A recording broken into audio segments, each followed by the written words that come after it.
Bab 9 berjudul Nameless God atau Dewa Tanpa Nama.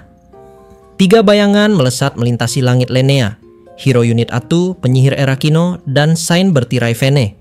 Mereka bergegas melompati atap-atap bangunan dengan kecepatan luar biasa, didorong oleh kekuatan fisik laten yang mereka miliki, serta penguatan dari sang Game Master. Kekhawatiran mereka hanya tertuju pada keselamatan Saint Soalina. Orang-orang di jalan yang sempat melihat sosok-sosok itu bahkan tak sempat menunjuk atau berteriak, karena dalam sekejap mereka sudah hilang, terbawa oleh angin. Akan kubuat sesederhana mungkin, teriak atau lantang, cukup keras untuk mengatasi suara deru angin dan terdengar jelas oleh 2 rekannya. Nama pahlawan Raja Takuto adalah Nameless Evil God. Kemampuannya adalah, karena ia tak memiliki nama, ia bisa menjadi siapa saja, dan semua orang sekaligus. Dalam Eternal Nations, informasi tentang Nameless Evil God nyaris tidak ada. Pimpinan default dari suatu kerajaan biasanya hanya diberi latar belakang minimum agar pemain bisa lebih tenggelam dalam dunia permainan. Memang ada komandan lain yang lebih detail seperti Isla, namun di antara semua komandan default yang tersedia, Nameless Evil God adalah sosok yang paling diselimuti misteri. Satu hal yang Atou bisa pastikan, selama dia menjadi dewa bagi Minogra, dia mampu membawa kehancuran tak terbayangkan bagi dunia. Kemampuan utamanya adalah perfect imitation. Dalam game Eternal Nations lama, dia tidak bisa meniru seluruh karakter. Faktanya, dia hanya mampu meningkatkan kekuatan fisik untuk menyamai mereka. Namun, melihat kejadian akhir-akhir ini, jelas di dunia ini kemampuannya tak lagi memiliki batas. Awalnya aku ragu untuk membicarakannya karena seharusnya itu mustahil, tapi sekarang aku yakin itulah yang sedang terjadi. Kesimpulan itu Atu dapatkan dari beberapa hal. Pertama, ia mengingat sebuah adegan singkat dalam keseluruhan cerita Eternal Nations yang menampilkan kemampuan Nameless Evil God untuk berubah wujud menjadi targetnya. Kedua, fakta bahwa Takuto dapat memanipulasi dan mengutak-atik informasi dengan tingkat presisi yang hanya mungkin dilakukan oleh Takuto itu sendiri. Segala sesuatunya berawal dari sebuah pemicu yang tak seorang pun sangka, pemicu yang kelak akan menyeret seluruh negeri ke dalam pusaran bencana. Takuto telah mengaktifkan sebuah event, mekanisme yang dulunya hanya dimiliki oleh pasukan RPG Brave Questers. Nama event itu terdengar seperti peringatan yang merayap dingin di sepanjang tulang belakang. Pursue the culprit behind the serial paladin murder cases. Tidak ada yang bisa memastikan apakah peristiwa ini benar-benar bagian dari rangkaian misi Brave Questers atau sesuatu yang lahir dari kegelapan yang lebih dalam. Yang pasti, semua anggota pasukan itu telah lama binasa bersama Raja Iblis yang mereka layani. Event semestinya telah mati bersama mereka. Namun, kenyataan hari ini membuktikan sebaliknya, bahwa kengerian lama dapat bangkit kembali, seperti mayat yang merobek kain kafan untuk kembali menghirup udara dunia. Bagi Atu, pengetahuan itu bagai luka lama yang dibuka paksa. Ia mengenali bentuk kejahatan ini, sebuah force event yang pernah menghantam Minogra di masa lalu, menjerumuskannya ke dalam penderitaan tak terperikan dan merenggut nyawa Isla. Kenangan itu adalah bayang-bayang yang tak pernah benar-benar memudar, dan kini ia menyaksikannya kembali, hidup, bergerak, dan siap menelan Lenea seperti jurang neraka yang menanti mangsanya. Di hadapannya, kebenaran yang lebih mengerikan tersibak. Takuto kini memegang kekuatan yang tak pernah seharusnya ia miliki, perfect imitation. Sebuah kemampuan yang tak hanya sekadar meniru rupa atau perilaku, tetapi merangkai ulang realitas untuk menjadikannya kebenaran mutlak. Di mata sistem, ia bukan lagi tiruan. Ia adalah wujud asli, sempurna sampai ke serat terakhir ingatan, aroma napas, bahkan denyut emosi. Tak ada celah untuk ragu, tak ada ruang bagi kecurigaan. Semua yang melihatnya akan menerima keberadaannya sebagaimana adanya, seolah memang begitulah kebenaran dunia ini.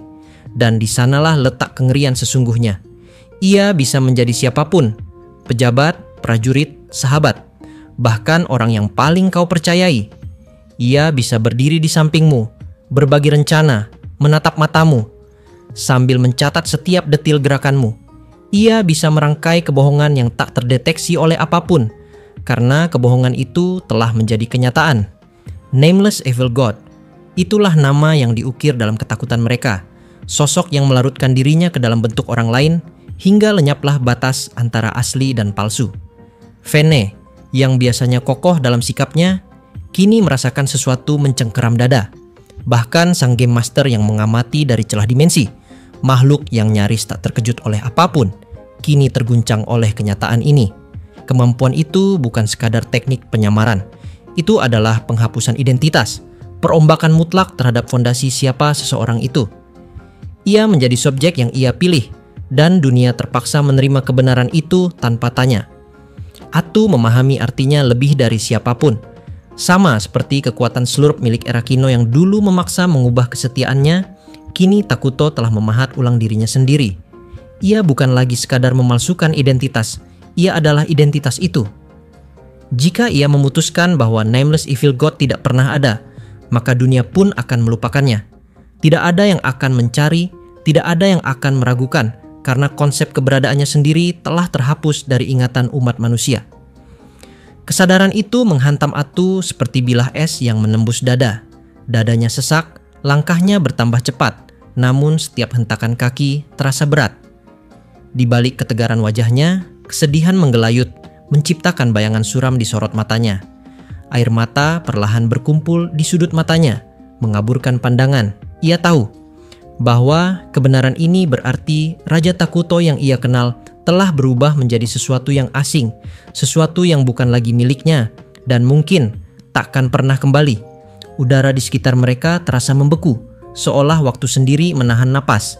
Di bawah tekanan tak kasat mata ini, ruang menjadi sunyi, hanya diisi oleh ketukan langkah yang tergesa dan degup jantung yang bergema di telinga mereka. Setiap jiwa di ruangan itu mengerti satu hal. Ancaman ini tak lagi bisa diukur dengan logika biasa, sebab di hadapan mereka berdiri sosok yang bukan hanya mampu menipu mata, telinga, atau pikiran, tetapi memutarbalikkan kenyataan itu sendiri. Gampangnya cuy, ciwi-ciwi dari negara Lenea semuanya udah pada kena mental duluan, padahal mereka belum bertarung. Singkat cerita, setelah melakukan perjalanan selama beberapa menit, Erakino, Atu, dan juga Vene akhirnya tiba di depan pintu gerbang katedral tua itu. Gerbang besar yang dulunya megah kini hanya menyisakan kesan suram, berdiri di tengah bangunan yang telah lama terabaikan. Di ambang pintu ganda yang terbuka lebar, Soalina berdiri membeku. Tubuhnya diselimuti cahaya pucat yang jatuh dari celah besar di atap yang telah runtuh, membentuk lingkaran cahaya yang anehnya terasa dingin, bukannya hangat. Tempat suci itu sudah kehilangan kesakralannya sejak lama. Dindingnya sekarang sudah mulai terkelupas, lantainya penuh retakan dan robekan, sementara setiap benda berharga telah direnggut habis oleh tangan-tangan pencuri. Sisa-sisa kursi kayu yang patah berserakan di lantai seperti kerangka rapuh, dan permadani copang-camping menggantung lesu di dinding, menjadi saksi bisu betapa waktu dan pengabaian telah merenggut kejayaan bangunan itu. Cahaya matahari yang menembus dari lubang besar di atap memantulkan kilau samar pada genangan darah di lantai. Darah itu berasal dari tubuh Komandan Paladin Fjord yang kini tergeletak tak bernyawa di kaki Soalina. Dada pria itu terkoyak lebar oleh luka mematikan, dan wajahnya membeku dalam ekspresi yang dipenuhi kemarahan serta keputusasaan, seolah masih menuntut jawaban yang takkan pernah ia dapatkan. Soalina berdiri kaku di hadapan mimbar, tatapannya kosong, menembus ke arah tubuh yang telah menjadi saksi bisu tragedi ini. Di ruangan itu hanya ia yang masih bernapas, semua yang lain telah direnggut oleh kematian. Saat langkah-langkah tergesa bergema di lorong luar, udara dingin kapel itu mendadak dipenuhi ketegangan. Erakino memasuki ruangan bersama Vene dan Atu. Ketika sudah sampai di dalam, pemandangan yang tersaji di hadapan mereka langsung membungkam segala kata. Mayat Fjord yang terbaring dalam genangan darah menjadi penanda jelas bahwa sesuatu yang mengerikan baru saja terjadi. Rasa lega sempat melintas di hati Erakino ketika melihat sahabatnya masih berdiri di sana. Ia melangkah cepat, berusaha mendekat, seolah ingin memastikan bahwa Soalina benar-benar selamat. Namun di balik rasa lega itu terselip keganjilan yang sulit dijelaskan. Vene dan Atu tidak bergerak. Mata mereka memantau dengan kewaspadaan penuh. Naluri mereka berteriak bahwa ada sesuatu yang tidak beres. Semua petunjuk, pertemuan mendadak di tempat terasing ini, kematian brutal Fjord, dan sikap aneh Soalina membentuk gambaran yang tidak ingin mereka percayai. Gambaran bahwa wanita di hadapan mereka mungkin bukanlah Soalina yang mereka kenal. Namun keraguan itu hilang. Sebagai gantinya, muncul sebuah perasaan baru, bahwa mereka hanya salah menilai. Dan juga ini memang sahabat yang selama ini mereka cari. Bisikan itu cukup untuk memperlambat langkah, cukup untuk membuat tangan ragu terulur. Erakino, yang matanya hanya terfokus pada sosok sahabatnya, tidak membaca isyarat bahaya yang memancar dari kedua rekannya. Dalam dunia para makhluk perkasa, 1 detik keraguan bisa berarti jurang maut, dan jurang itu pun terbuka. Saat tubuh dari Erakino dan juga Saint Soalina sudah mulai mendekat, bayangan yang seharusnya menjadi pelindung berubah menjadi pemangsa. Serangan datang begitu cepat, sebuah hentakan mematikan yang mengoyak keyakinan terakhir. Rasa sakit yang membakar menghantam perut Erakino, diikuti semburan darah yang menodai udara dingin kapel itu dengan panas yang mematikan. Kesadaran menghantamnya seperti gelombang es. Soalina yang berdiri di hadapannya bukanlah sahabatnya, melainkan musuh yang menyamar di balik wajah cantiknya itu. Dan pada momen tersebut, tragedi yang sebenarnya baru saja dimulai.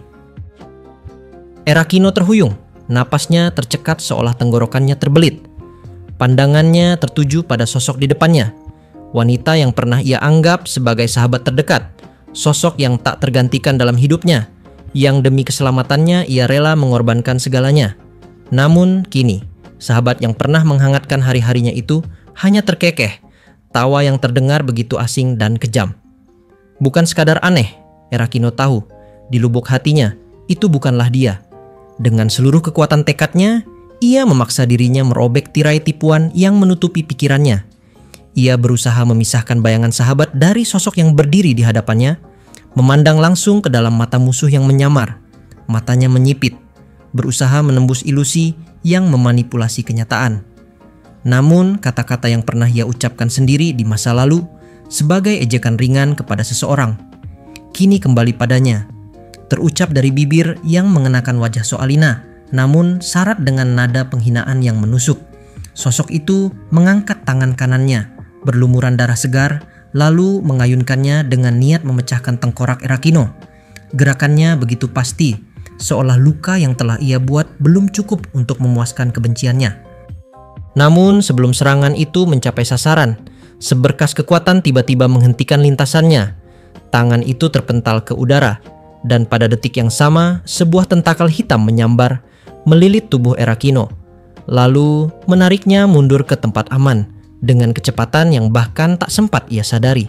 Dalam sekejap, sekutu-sekutu sejatinya sudah berada di sisinya, menyelamatkannya dari kematian yang nyaris tak terelakkan. Sebuah kekuatan tak kasat mata, otoritas Game Master mengalir padanya. Rasa sakit di tubuhnya sirna, napasnya perlahan stabil. Luka-luka yang ia terima lenyap seolah waktu berputar mundur, mengembalikannya pada keadaan sebelum ia nekat berlari masuk ke kapel itu. Meski fisiknya pulih, wajahnya tetap pucat pasi, tubuhnya bergetar, dan napasnya tersengal saat ia berjongkok di lantai, mencoba memahami apa yang baru saja terjadi. Hanya sekejap lengah telah membuat nyawanya hampir melayang. Lawan yang mereka hadapi tak ragu mengincar titik paling fatal. Simplenya cuy, Erakino si avatar bocil kematian kini kembali nge-cheat. Harusnya di sini avatar Erakino mati terbunuh setelah diserang oleh Takuto. Tapi karena dia nge-cheat pakai kekuatan Game Master, maka lukanya pulih 100%. Dan lobang donat di tubuhnya kini kembali menutup sempurna. Seandainya salah satu dari mereka terlambat, Vene yang menangkis serangan, Atu yang menariknya mundur, atau Game Master yang menyembuhkannya, maka kisah Erakino sudah berakhir di tempat itu. Keheningan yang mencekam menyelimuti 3 wanita itu. Mereka kini berdiri di hadapan kehadiran abnormal yang memancarkan tekanan mengerikan. Lalu, tawa kembali bergema di dalam kapel bobrok itu. Tawa yang begitu dingin, kasar, dan menusuk, keluar dari bibir yang menyerupai Soalina, namun mengandung nada jijik yang sama sekali tak cocok dengan sahabat mereka. Bulu kuduk Erakino berdiri. Rasanya seolah hatinya dicengkeram. Ia tahu itu bukan Soalina, namun pikirannya terus saja mengakuinya demikian. Setiap kali ia menatap wajah itu, yang kini separuhnya tertutup bayangan pekat, bagaikan celah hitam di jalinan kenyataan, Ia tetap teringat senyum lembut gadis yang pernah ia kenal. Ia ingin membantah, ingin meyakinkan dirinya bahwa itu hanya penyamaran. Namun pikirannya seperti terus dipaksa menerima kebohongan itu sebagai kebenaran. Atu, yang selama ini mengenal Takuto Ira lebih dekat dibanding siapapun, menjelaskan kebenaran mengerikan di balik fenomena itu. Sosok yang mereka lihat adalah sepenuhnya hasil kemampuan dewa jahat tanpa nama. Kemampuan untuk benar-benar menjadi orang lain, bukan sekadar ilusi atau manipulasi pikiran biasa. Siapapun yang melihatnya akan dipaksa mengakui bahwa itu adalah orang yang ia tiru, bahkan jika akalnya tahu kebenaran sebaliknya. Dan inilah yang membuatnya begitu berbahaya. Tidak ada tekad, keyakinan, atau logika yang cukup untuk menembus penipuan ini. Bahkan mereka yang paling siap pun akan ragu untuk menyerang. Karena di mata mereka, musuh adalah teman yang telah berjuang bersama. Tekanan emosional itu membuat mereka lumpuh. Mereka sadar tanpa rencana yang matang, mustahil mendekat tanpa terjebak. Atu mulai memikirkan cara untuk melawan. Namun Takuto Ira tetap diam di tempatnya, seakan menikmati tontonan ini. Tidak ada langkah lanjutan, tidak ada serangan baru, hanya tatapan mengamati yang membuat hawa dingin merayap di punggung mereka. Lalu Atu mengusulkan sesuatu yang sederhana namun berisiko, memanggil Soalina yang asli.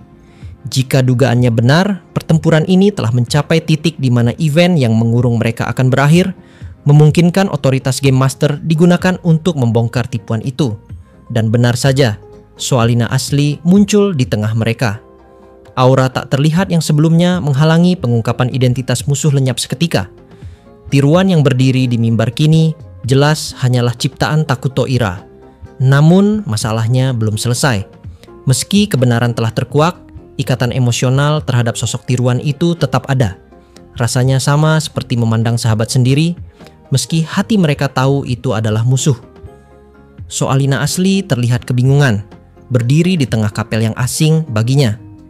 Dalam pikirannya, ia baru saja berada di dalam kereta yang berguncang, dalam perjalanan menuju perbatasan Lenea untuk menyelesaikan sengketa wilayah dan menangani ancaman monster yang tidak biasa. Ia bahkan sempat beristirahat, menikmati waktu tenang untuk pertama kalinya dalam berbulan-bulan. Namun tiba-tiba, tanpa ia sadari, ia telah berdiri di hadapan rekan-rekan yang ia tinggalkan beberapa hari lalu, di sebuah kapel tua yang nyaris runtuh. Kebingungan itu terpancar jelas di wajahnya. Ia tidak tahu bagaimana atau mengapa dirinya berada di sana. Ia hanya berdiri tertegun, mencoba memahami apakah ini nyata atau hanya mimpi yang aneh. Sementara itu, tatapan rekan-rekannya tertuju padanya dengan perasaan bercampur, lega karena Soalina asli telah kembali, namun waspada karena tiruan yang meniru dirinya masih berdiri tidak jauh dari mereka. Pertempuran belum berakhir, dan musuh yang mengenakan wajah sahabat mereka masih menunggu untuk menyerang kembali. Bersambung 1 jam lagi.